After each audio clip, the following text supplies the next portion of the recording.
Hello, હાય આય હાય. હું રવિ બારોટ. ફનરંગના મજેદાર સમાચારમાં આપનું હાર્દિક સ્વાગત કરું છું. વડોદરાના દિવાળીપુરાની કોર્ટ પાસે જ પેટ્રોલની ચોરી. એક તરફ લોકો ઇથેનોલથી હેરાન છે અને બીજી તરફ પેટ્રોલ ચોરો લોકોની ટાંકી ખાલી કરી રહ્યા છે.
7,000 કરોડના ખર્ચે બનેલા મુંબઈ પુણે એક્સપ્રેસ વેનો એક ભાગ 9 અઠવાડિયા બાદ ધબાય નમઃ થયો.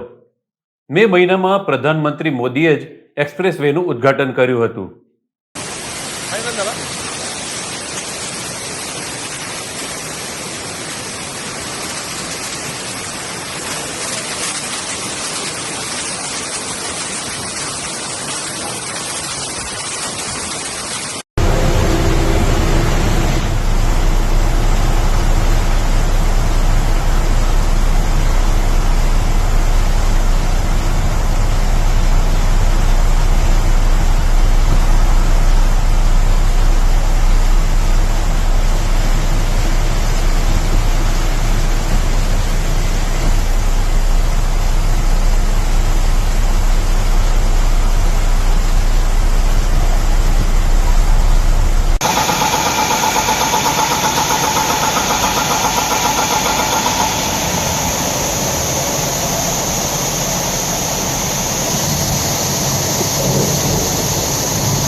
ભુજમાં 4 વર્ષથી બંધ બ્રિજનું સમારકામ જલ્દી થાય તે માટે કોંગ્રેસ દ્વારા હવન કરવામાં આવ્યો. 4 વર્ષ થવા છતાં નવા પુલનું કામ શરૂ ન થતો હોવાનો કોંગ્રેસનો આક્ષેપ.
ખાસ કરીને આ વખતે જ્યારે વરસાદ ખેંચાઈ રહ્યો છે અને એવા અહેવાલો પણ છે કે વરસાદ ઓછો પડશે, મોડો પડશે, ત્યારે સમયસર વરસાદ પડી જાય, કચ્છના લોકોને મુશ્કેલી ન પડે, પૂરતું વરસાદ પડે, એના માટે પ્રાર્થના માટે એક હવનનું આયોજન કરવામાં આવ્યું છે. સાથોસાથ જે ભુજનો ઐતિહાસિક કૃષ્ણાજી પુલ છે, જે 1970માં છેલ્લે બન્યો હતો, ત્યારથી 52 વર્ષ સુધી અડીખમ રહ્યો, પરંતુ 2022માં આ સરકારે અચાનક આ પુલ બંધ કરી નાખ્યો.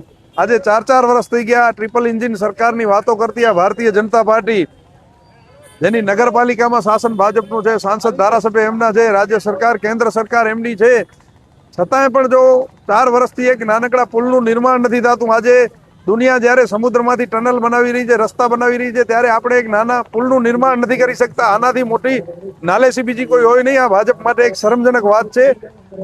હવે આ હવનના માધ્યમથી અમે પ્રાર્થના કરીએ છીએ કે આમને સદબુદ્ધિ આવે, આ શાસકોને આ પુલનું તાત્કાલિક નિર્માણ કરવામાં આવે. જે ભુજના હજારો લોકો રોજ અહીંથી પસાર થાય છે, હજારો વાહનો અહીંથી પસાર થાય છે, એમને મુશ્કેલીઓ પડી રહી છે. વન વે હોવાના લીધે નાના મોટા અકસ્માતો થાય છે. આ ભયજનક પરિસ્થિતિમાંથી લોકો બહાર નીકળે, આ પુલનું નિર્માણ. પાલીતાણાના ગરજિયા ગામે સિંહે માલધારી પર હુમલો કર્યો. માલધારી બોગાભાઈએ અડધો કલાક સિંહ સાથે બાદ ભીડી જીવ બચાવ્યો. જોકે તેમને 25 ટાંકા આવ્યા છે.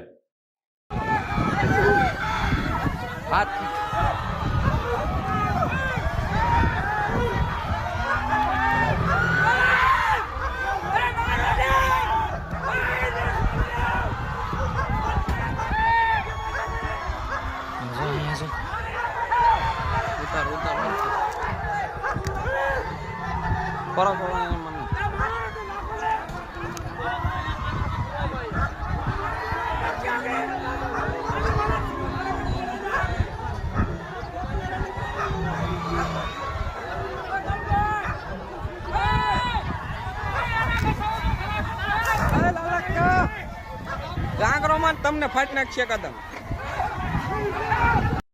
ન્યુયોર્કમાં સી પ્લેન તૂટી પડ્યું. સદનસીબે પ્લેનમાં સવાર તમામ 10 લોકોનો બચાવ થયો. જુઓ પ્લેનના હાર્ડ લેન્ડિંગના 2 video.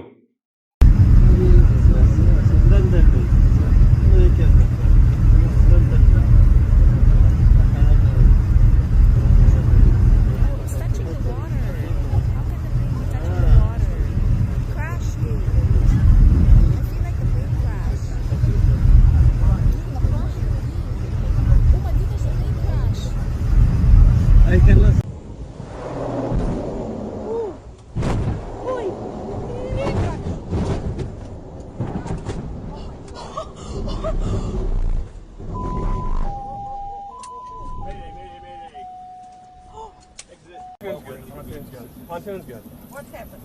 Pontoon broke. So broke? Yeah, broke the pontoon. So. Oh my God, Shubham, Oh my We god. need everyone to put your PFDs on. Okay? Where are they? Chhatrapati સંભાજીનગરમાં આજ રોજ કોકરોચ પાર્ટી દ્વારા દેખાવો કરવામાં આવ્યો. મોટી સંખ્યામાં એકઠા થયેલા લોકોએ ધર્મેન્દ્ર પ્રધાનના રાજીનામાની માંગણી કરી.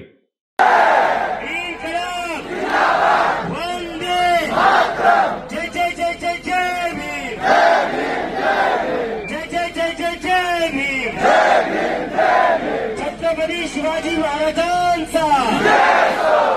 मित्रांनो, आज मला आपल्या देशात आपल्या घरी येऊन 1 महिना पूर्ण झालेला आहे. मागच्या एका महिन्यापासून देशभरात फिरलो आणि मागच्या 16 दिवसापासून आम्ही जंतर मंतरवर बसलेलो आहे. कशासाठी बसलेलो आहे? कोणाचे वोट मागायला नाही बसलोय, कोणती पॉलिटिकल रॅली करायला नाही बसलोय. ज्या 20 पेक्षा जास्त मुलांनी आत्महत्या केली आहे त्या मुलांना न्याय भेटला पाहिजे याच्यासाठी बसलेलो आहे. आणि त्याच्याबद्दले आम्हाला काय भेटलं? महाराष्ट्राचे मुख्यमंत्री म्हणले हे लोक आराखत आहे, यांना संविधान माहिती नाही.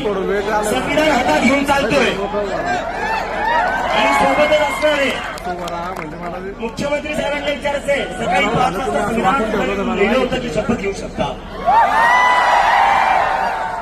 आणि भाजपचे जे प्रेसिडेंट आहे नितीन नबी, ते थोड्या दिवसाआधी बोलले की जे लोक जंतर मंतरवर आहेत ते कॉकरोच आहेत, ते व्हायरस आहेत आणि व्हायरसचा खात्मा आमचे कार्यकर्ता करतील. तर या देशात जेव्हा जेव्हा मुलं विद्यार्थी परीक्षेचा मुद्दा उठवतात, बेरोजगारीचा मुद्दा उठवतात, त्यांना हे सरकार व्हायरस म्हणून बघते. तर या सरकारला मला फक्त एकच सांगत, आम्ही व्हायरस नाही, आम्ही वॅक्सिन आहे.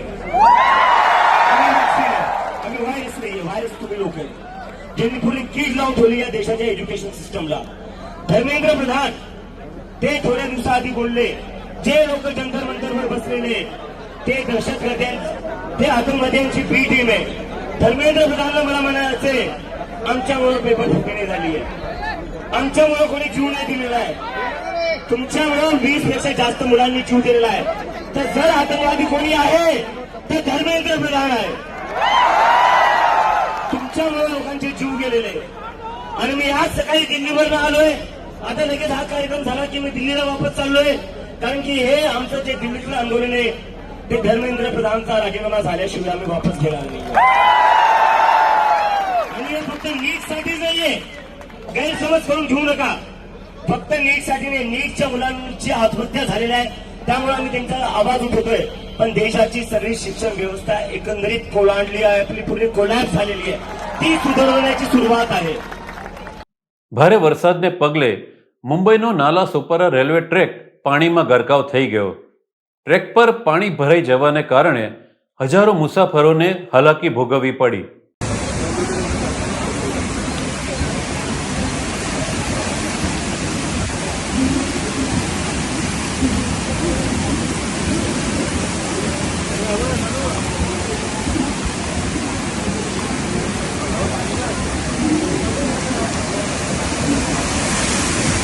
हा बोल, माझ्या ट्रेनमध्ये आहे.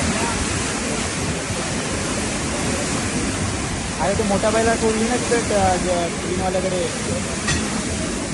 त्याच्यासाठी माहिती नाही. इकडे पटऱ्या भरल्या सर्व. નવસારીમાં વરસતા વરસાદમાં ભાજપે કોથળીમાંથી વિકાસ કાઢ્યો. વોર્ડ નંબર 7માં રોડનું સમારકામ કરવા તંત્ર કોથળીમાં ડામર લઈ દોડી આવ્યું. રોડને થીંગડા મારી કામકારોનો સંતોષ માણ્યો.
છત્તીસગઢની રાયપુરની નગરપાલિકાની મેઇન ઓફિસની છતમાંથી પાણી ટપકી રહ્યું છે.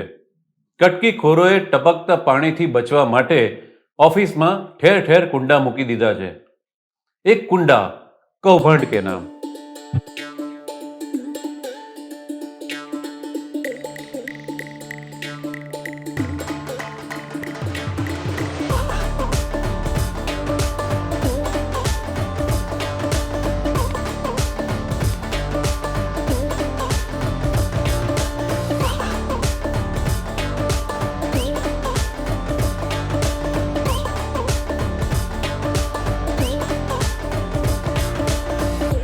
તો જોતા રહો ફનરંગ ન્યૂઝના મજેદાર સમાચાર.